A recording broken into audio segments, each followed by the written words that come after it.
enfrentasse lutas, você vai lutar, meu irmão. Minha irmã, você vai para a batalha.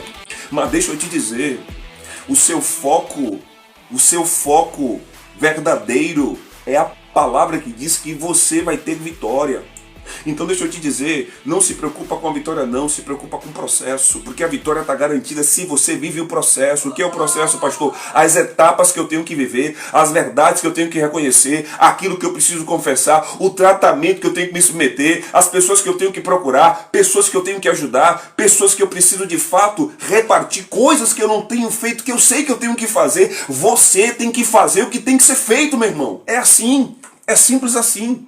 Agora, é claro, deixa eu te falar algo que muitas vezes fica subentendido, mas na medida em que a gente começa a entrar nesse processo, não tem como isentar. E aí é o momento que espana. Esse é o momento que trava. Porque no momento em que você vai lidar com as questões espirituais, a carne vai... E usar uma expressão aqui agora, não sei se eu posso, né? Não pode. A irmã diz que eu não posso, mas eu vou falar de forma branda, tá? Para que não seja algo que de repente venha interpretar, porque há uma intensidade emocional quando o Espírito nos ministra, mas a gente dá uma segurada porque ele mesmo fez a gente dar uma parada, mas a carne vai chiar. É chula a palavra, chiar, né? A carne vai espernear, sabe?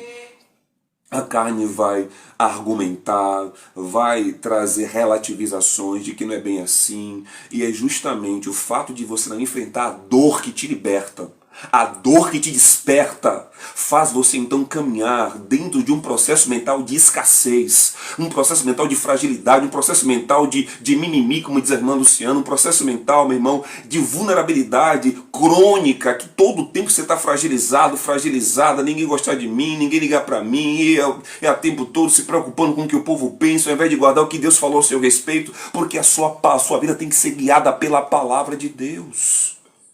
Você e eu temos que viver a determinação da palavra de Deus. Se Deus disse, já é, meu irmão. Não vai ser não, já é. É hoje, não é amanhã, não é hoje. A fé traz o amanhã para hoje. A fé traz a existência, as coisas que não existem, mas que dentro de você foram reveladas numa visão em que você sabe, Deus não mente. Por isso você e eu precisamos, para blindar a mente, proteger a palavra e a fé, precisamos trazer à memória aquilo que dá esperança. Você precisa lembrar dos feitos de Deus na sua vida. Você precisa lembrar dos livramentos que você já experimentou, das vitórias, das curas, das provisões inesperadas que vieram, e Deus continua movendo o fluxo. A cada novo dia tem mais de Deus para mim e para você. A cada dia Deus tem novos níveis para acessarmos. Deus tem patamares maiores, degraus mais altos para subirmos. Mas Deus, ele é correspondente. Ele espera: achegai-vos a mim. Não há como me achegar a Deus sem fé para agradá-lo, ter uma relação com Ele. Por favor, entenda isso.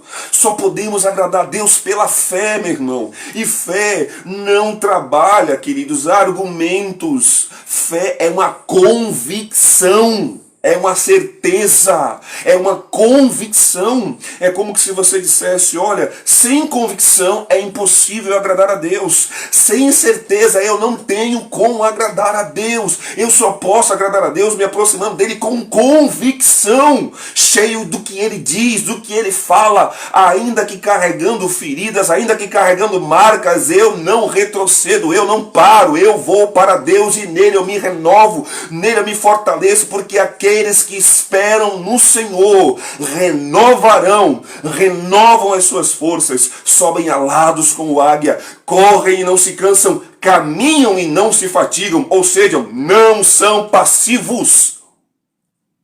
Não são passivos. Não são passivos. Você não pode ver mais dias passivos na sua vida. Você não pode aceitar passividade na sua vida, meu irmão. Você não pode aceitar passividade na sua vida, minha irmã. Isso não é fé. A fé, ela é perturbadora porque Deus fala com você. No meio de uma multidão, Ele destaca você. Ele te fala: eu te coloquei aí para você fazer a diferença. Eu te coloquei para você ser luz. E luz incomoda porque ela, sabe, ela revela o oculto. A luz dissipa as trevas. Só que no seu interior você tem que estar fortalecido por três características. que tornam você alguém íntegro, íntegra. Alguém que não negocia valores. Alguém que quando as pessoas olham para você falam, não, com ela não adianta, nem adianta tentar porque ali não tem jeito não, ela é bitolada. Ele não, sabe, ele é o tipo da pessoa que para ele é o que a Bíblia diz. As pessoas têm que falar isso da gente. As pessoas têm que vir até a gente entendendo que não há como negociar conosco. Elas têm que vir até a gente para aprender daquilo que nós carregamos e nós não negociamos, que é a palavra de Deus. A integridade na sua vida e na minha vida tem que ser algo, meu irmão, que a gente morre e nós não abre mão. Porque é isso que ensina os nossos filhos no caminho que eles têm que andar. É isso que torna nossas esposas, meus irmãos, homens que estão assistindo, mulheres que entendem que tem um marido que de fato pode protegê-las, pode provê-las porque é íntegro. Quando falha, reconhece, quando deve dar satisfação. Mulheres íntegras, que não andam por aí falando da vida dos outros, que não andam por aí perdendo tempo com conversas e com fofocas, tem muito mais o que fazer, cuidando da sua própria vida, da sua família, da sua casa, para que Deus possa usá-la como aquela que é reconhecida muito mais valiosa do que ouro, rubi ou prata. E isso não é passividade. Não tem como ser íntegro e ser passivo. Porque a integridade bíblica fala de santidade, obediência e fidelidade. Santidade, obediência e fidelidade. Porque todos os dias, seja por circunstâncias ou por pessoas, o mundo nos envolve para que a gente não pratique a fé. Para que a gente não confie em Deus. Porque todo aquele que confia em Deus experimenta a fidelidade de Deus trabalhando em favor dele, dela. Satanás sabe que a fé venceu o mundo, então ele tem que criar formas para que nós não exerçamos a fé, não pratiquemos a fé é prática. Você consegue sim examinar se está na fé. Primeiro aspecto é se você está firme. O que é firme é não ser superficial, é ser profundo. Obviamente não é ser passivo. Ser profundo é alguém que de fato, na medida da luz que é chegada ao seu entendimento pela revelação da palavra, ele pratica. Tipo, se você está me assistindo aqui agora, e acerca dessa ministração, você está ouvindo falar de coisas associadas ao seu relacionamento, e você é marido, e agiu de forma grosseira com a sua esposa, você está entendendo que você tem que pedir perdão, ponto. Esse é o firme vai pedir perdão. Se você, esposa, está me ouvindo aqui agora, e sabe que de alguma forma você lidou mal na relação com seu esposo ou com seus filhos, você sabe, tem que corrigir. A firme anda assim, praticando a palavra, é no profundo. Sabe por quê? As raízes elas se aprofundam, buscando o quê? O ribeiro das águas. O que são as águas? As águas, nas escrituras, por vezes, representam a movimentação da palavra fluindo dentro de nós.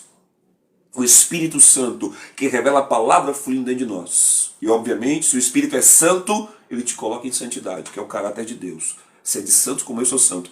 Dentre as atribuições que Deus tem, que é compassivo, todo-poderoso, onisciente, onipotente, onipresente, amoroso, a Escritura declara de forma enfática de que ele é, não é que ele é amoroso, não é de que ele é justo, não é que ele é poderoso, é de que ele é santo, É o que ela enfatiza. E ele diz, sede santos como eu sou santo. Ponto de partida. Santo, ou seja, separado. Separado em que sentido? Comportamentalmente, numa conduta inatacável, numa conduta que a cada oportunidade que você tem, ela é aprimorada. Ponto de partida para a integridade, santidade. Segundo ponto de partida que revela que você é íntegro, que você está inteiro, que você está vendo a sua essência, a essência de Deus em você, o novo nascimento, que fez de você alguém que a história não é mais sobre você, é sobre Cristo em você. Já que essa realidade começou na sua vida, e segundo Filipenses 1,6 ou 1,9, alguém por favor verifique e coloque aí, que fala sobre que ele começou a boa obra e ele aperfeiçoa, isso quer dizer então que ele está trabalhando o seu interior para você obedecer. Porque na condição de pai, como que Deus é para nós, que Cristo revela, tudo que um pai mais anseia de um filho é que um filho obedeça. Então a santidade, ela vai trazer, sabe, por consequência ou desdobramento, a obediência. que é justamente uma disposição interior de fazer o que Deus manda. Não é o que Deus pede ou sugere, é o que Ele manda, porque Ele é Deus. Ele ordena e nós cumprimos. E temos o maior prazer de fato, exaltarmos e colocarmos Ele neste lugar, daquele que manda e nós obedecemos. Porque, como dizem as Escrituras, os seus decretos não são penosos, não são pesarosos, ao contrário, são, na verdade, doces. Para quem pratica a palavra e desfruta da fidelidade de Deus, na verdade, quando você começa a experimentar os cumprimentos da promessa, quando você começa a experimentar as ações de Deus movendo-se em sua vida, por você corresponder a Ele, aleluia. Quem tem testemunho sabe como é que é. Você que experimentou uma cura, você que experimentou uma porta que se abriu, você que experimentou uma direção de Deus que se consumou, você que experimentou uma palavra que se cumpriu, que veio da tua boca, Deus colocou na tua boca e Ele cumpriu essa palavra, e pessoas exaltaram Ele, glorificaram Ele por intermédio da sua vida, é maravilhoso. Mas isso não é para todo mundo, queridos. Isso é para quem obedece. Porque Deus não trabalha em prol de todo mundo. Está escrito, Ele trabalha por aqueles, aqueles. Pronome demonstrativo que aponta restritivamente para um grupo de pessoas. Aqueles que nele esperam. Então temos aí santidade, temos aí obediência, que é justamente, a obediência refere a uma disposição de cumprir o que Deus fala, ou o que Ele manda, e por fim é a fidelidade, e é uma disposição de caráter numa relação de quem entende quem Deus é. Se Ele é Deus, Ele não mente, Ele não trai, Ele não finge.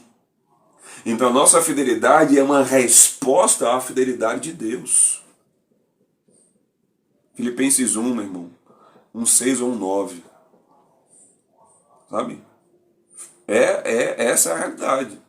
Todas as pessoas que têm amadurecidas, ou amadurecidos, esses três aspectos, santidade, obediência e fidelidade, são pessoas íntegras, dignas de toda confiança. São pessoas que não negociam, são pessoas firmes, são pessoas que ponderam, têm uma balança bem equilibrada para de fato lidar com as pessoas de forma sóbria, se relacionar com as pessoas de maneira a que tudo seja muito claro, nada obscuro. 1,6 ou 1,9, dá uma olhada, por favor. Nada obscuro, não tem duplo sentido, não tem piadinha, não tem conversinha, não tem muito risinho, tem até senso de humor, mas entendendo os momentos para que não dê vazão à má aparência, à aparência do mal, porque o que importa para essa pessoa é de fato demonstrar o caráter de Cristo para que Deus seja glorificado. A nossa vida já não é mais para nós, já não somos mais nós quem vivemos, a vida já não fala mais sobre nós, a história que está sendo contada é a história de Cristo em nós. Aleluia. Aleluia. Então, toda essa construção e desenvolvimento é para falar para você sobre algo muito sério, que na medida em que a gente trabalhou, deixa eu até verificar o tempo aqui, que já estamos, 44, obrigado Jesus, ele está trazendo essa pontuação. Enquanto eu caminhava hoje na Barra, o Senhor trouxe o título de um estudo que nós queremos fazer, né? E, de fato, é algo que na medida em que você aprofundar, vai começar a despertar em você o que foi feito por você no chamado ano aceitável do Senhor, que é o tempo que estamos vivendo, o ano aceitável do Senhor, o tempo em que Deus estabeleceu o resgate das nossas vidas pelo sacrifício redentor de Cristo na cruz, alguém que morreu em nosso lugar, para que pudéssemos viver uma vida abundante, para que pudéssemos desfrutar de um relacionamento íntimo com Deus, para que pudéssemos experimentar muito mais além do que pedimos ou pensamos. Por quê? Porque há um poder operando em nós. Amém? Por favor, declare aí ou escreva: o poder de Deus opera em mim. Escreva isso, você vai entender por quê. Já estamos na parte final. Escreva isso: o poder de Deus opera em mim. Ainda que talvez nesses dias você não tenha experimentado isso, nós estaremos trabalhando uma sensibilização ao longo desses dias, uma sensibilização para este poder. O poder que opera, e por operar te empodera. E por te empoderar te faz realizar muito mais além, te faz avançar. Declare isso: o poder de Deus opera em mim. Porque é a palavra, você só está concordando com o que a Escritura diz. tá? Não é nada do pastor querendo te motivar, não é nada do pastor querendo deixar você, sabe, mais agitadinho, mais agitadinha, mais alegre. Não, não, não, não. Se fosse algo da minha intenção, eu queria deixar você um pouco abatido. Eu queria deixar você um pouco abatido em relação ao fato de você experimentar um contraste do que a Bíblia diz que você tem que ver e que você não está vivendo. E obviamente, dizendo, tá? Para que isso fique muito claro, a ideia desse abatimento não é para que você seja debaixo de acusação ou até mesmo em um senso em que você se descaracteriza, em que você se culpa, não, mas você tem que assumir a responsabilidade, eu e você. Nada vai mudar se nós não assumirmos a nossa parte, que é a responsabilidade de fazermos o que tem que ser feito, porque Deus não fará por nós a nossa parte, não tem quem faça por nós a nossa parte. E há uns 3 anos atrás, ainda no convívio da comunidade, ali no processo de desenvolvimento mesmo dos cultos, aconselhamentos, né, momentos ali em que nós viajávamos para centro de recuperação e tínhamos aqueles momentos também de aconselhamento com os irmãos. Eu ainda morava ali na Capelinha de São Caetano quando então o Senhor me trouxe na cozinha um pensamento que eu guardo até hoje, agora ele me trouxe no lembrete. Que ele dizia, olha, às vezes a gente tem essa coisa de... E Anderson, que está aqui, foi alguém que trouxe, né, vamos dizer assim, um reforço. Ele trouxe conteúdo prático para aquilo que Deus trouxe ao meu entendimento. E por vezes, no momento em que ele estava passando um momento meio privador, um momento assim de aperto, de estreito, trabalhando o seu interior, trazendo marcas na vida dele para que ele pudesse hoje estar numa melhor versão que ele experimenta, louvado seja Deus por isso. Deus trouxe a seguinte expressão, e se fizer sentido para você, por favor, diga, eu recebo. Amém? Você vai entender. Porque assim, quem está sondando a tua mente, que está provando o seu coração e te dando os resultados que a sua vida está tendo, é o Senhor. E isso está em Jeremias 17:10. Para que você, de alguma forma, ao estar interagindo comigo nesse momento, se furte de repente, se posicionar tendo a oportunidade de reconhecer a verdade. Porque quando você reconhece a verdade, você reconhece Deus na sua vida. E a consequência de você reconhecer a verdade é Deus endireitar as suas veredas. Enquanto você não reconhece que precisa ser tratado, que precisa ser sarada, que precisa certas áreas da sua vida precisam ser trabalhadas, sabe? Não há como... Jesus falou que o médico ele vem para os doentes. E se a gente pode pensar que Jesus em algum momento foi irônico, ele foi nesse momento, né? Com os fariseus, os escribas, aqueles que naquele momento traziam um peso de acusação sobre os pecadores, que eles também eram, mas eles não se viam dessa forma. E aí Jesus falou, olha, eu vim para os doentes. Mas quem são os doentes? Todos nós. Mas tem alguns que não se reconhecem doentes. E qual é a consequência disso? Não poderão ser tratados pelo médico. Então, se o que está sendo declarado aqui não for algo que você reconheça, não pode receber tratamento. Não pode receber tratamento. Amém? Então, se é algo que você tem que entender, é que você está vivendo a vida que você merece. Ou que você está optando. Merecer no sentido de você estar agindo de tal forma que Deus, ao sondar a sua mente, ao provar o seu coração, está te dando exatamente o contexto que você está vivendo. Porque o que você viu deixar de viver é permissão de Deus. Eu não sei quem vai dizer amém, mas eu vou dizer amém. O que você vive ou deixa de viver é permissão de Deus. Eu aprendi, do ponto de vista teológico, que a vontade de Deus ela se bifurca. Tem a vontade boa, perfeita e agradável, que é fazer o que ele quer, e tem a vontade dele permissiva, que é quando ele, por ter dado ao homem uma alma, ele então permite que aquilo que o homem quer, diferente do que ele propõe, aconteça. E esse é o contexto de Jeremias 17:10. Que diz claramente que Deus sonda a mente, prova o coração para dar. E o que é que ele vai dar? O que ele sonda na sua mente, o que ele prova no seu coração. Então, se a sua mente está aí obscurecida, se a sua mente está aí, infelizmente, impura, se a sua mente está aí como um vaso de lixo, ou de repente, sabe, uma sentina cheia de coisas que não prestam, isso não é culpa de Deus. Ou se quando eu passo, ele mesmo fala, não adianta você ficar vendo impureza e querer se sentir puro, Fernando. Não adianta você ficar assistindo violência, não adianta você ficar assistindo sensualidade, não adianta você ficar se permitindo ouvir coisas que, por sua vez, você sabe como é que a mente funciona. A mente é como esponja. Se você não coloca filtros, ela vai absorver. E de maneira inconsciente, o que ela vai gerar? Gatilhos. Gatilhos que colocarão você em situação vulnerável e que você, sem perceber, o inimigo ali vai promover a sua queda. Vai lograr êxito em você, porque você não está atento para a batalha, não está combatendo, não está como Davi, que ao invés de estar na guerra, estava lá no terraço, né, enquanto os reis saíam para lutar. Davi decidiu ficar em casa no terraço. O que aconteceu? Se colocou na condição vulnerável e Batseba estava ali. A culpa foi de Batseba? Nunca. A culpa foi do coração de Davi. As questões que dentro dele não estavam sendo protegidas por um senso crítico que nós temos que ter acerca do nosso chamado, acerca da nossa essência, acerca de quem somos, da identidade que temos em Deus. Então a vida que você vive acaba sendo um resultado, e muita gente não concorda, não aceita, é difícil. Aí a gente, quando vai para um momento de gabinete pastoral para aconselhar, o Espírito Santo vai trazendo ali os contextos, em que a gente não precisa apontar o dedo não, ele mesmo mostra ali pelo contexto que a pessoa está numa situação em que ela mesmo se embaraçou, mas que ela não pode se embaraçar se não reconhecer a verdade, porque é a verdade que liberta. E é quando eu reconheço essa verdade, que eu não somente sou liberto, mas também Deus ele começa a endireitar as minhas veredas. Por quê? Porque eu não estou me apoiando no meu próprio entendimento. Amém? Então, se você é alguém que reconhece isso, por favor, diga: eu reconheço. Aleluia. Que então a gente agora segue. Porque a palavra vai nos levar para esse momento de termos que reconhecer. E é nesse reconhecimento da verdade que eu reconheço Deus. E ele diz, Provérbios capítulo 3, versículo 5, não se estribe no seu próprio entendimento, confie em Deus. Ou seja, se eu me apoio no meu entendimento, eu não confio em Deus.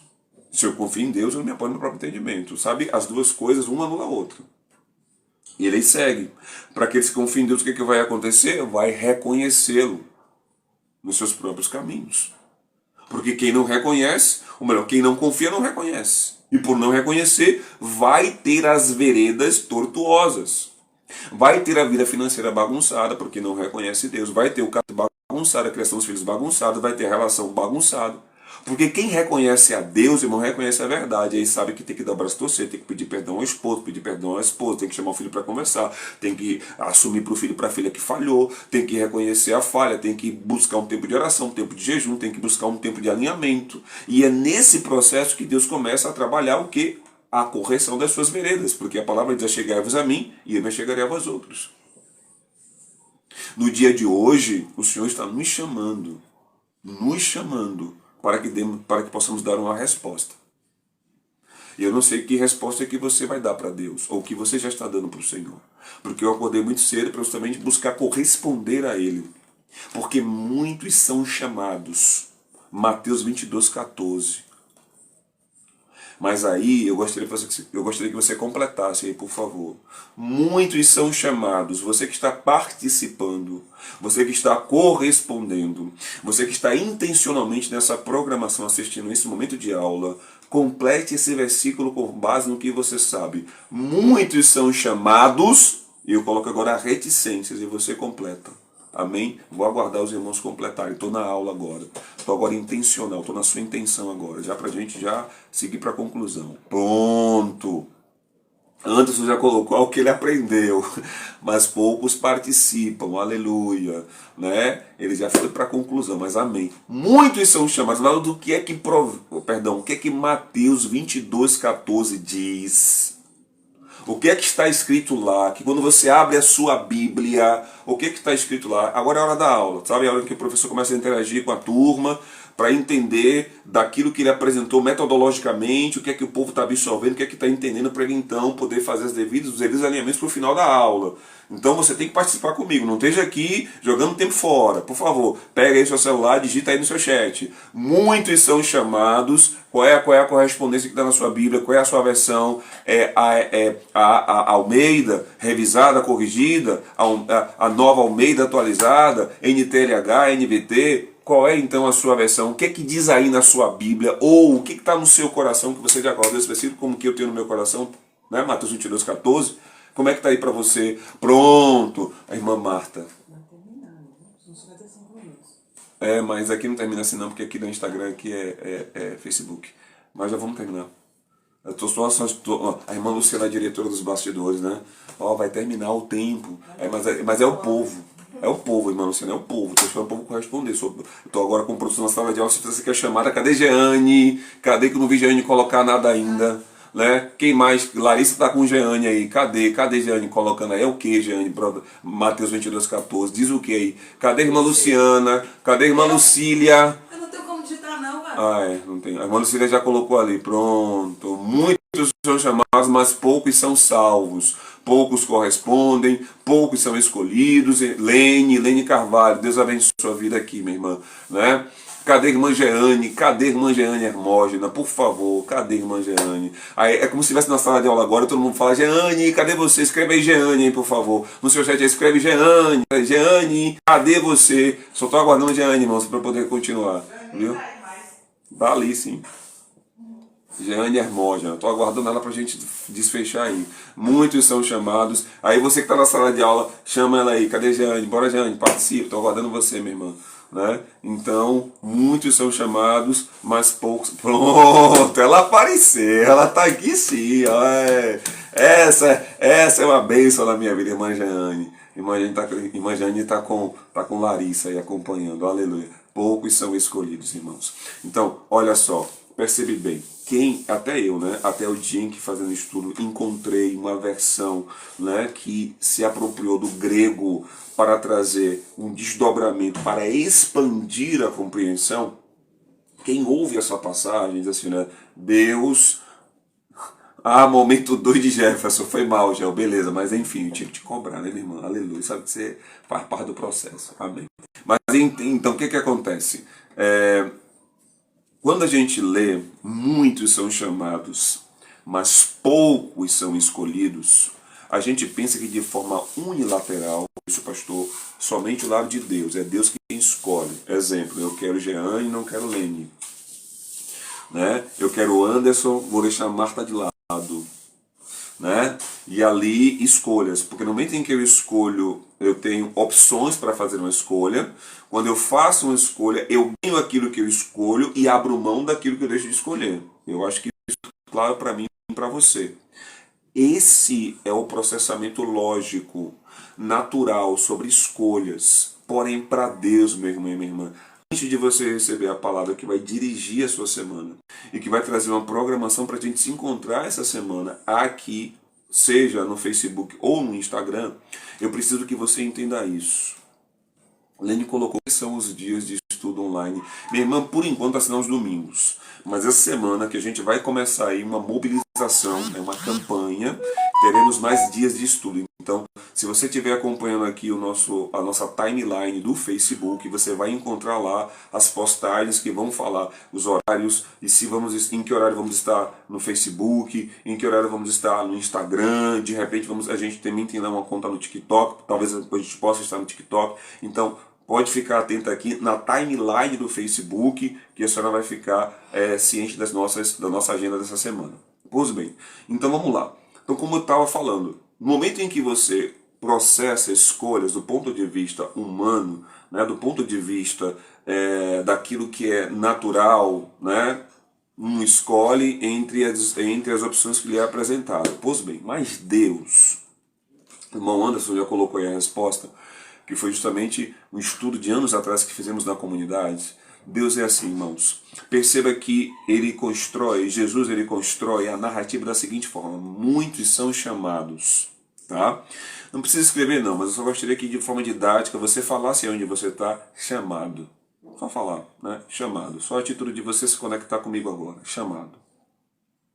Quando falamos de um chamado, nós entendemos que esse verbo chamar, ele é um verbo que deixa claro, fulano chamou. Chamou quem? Né? Ou seja, esse é um verbo transitivo, ele carece de um complemento, tá? Para que faça sentido. Então, se há um chamado, quem chama aguarda uma resposta. E é aí que o Espírito Santo me levou a pegar esse versículo e trazer as pessoas para um lugar de responsabilidade, porque a sua vida fala de um chamado. Assim como Deus chamou Josué e o equipou e o preencheu e trouxe a ele uma designação específica e personalizada, com nenhum de nós é diferente, porque Deus não faz acepção. Deixa eu te dizer algo, Deus não te chama para fazer nada que antes Ele não te capacite, e a graça já te capacitou. O detalhe é a sua mente. O detalhe é, como que eu conversava com uma pessoa ontem, é que a gente muitas vezes fica envolvido com uma ideia folclórica.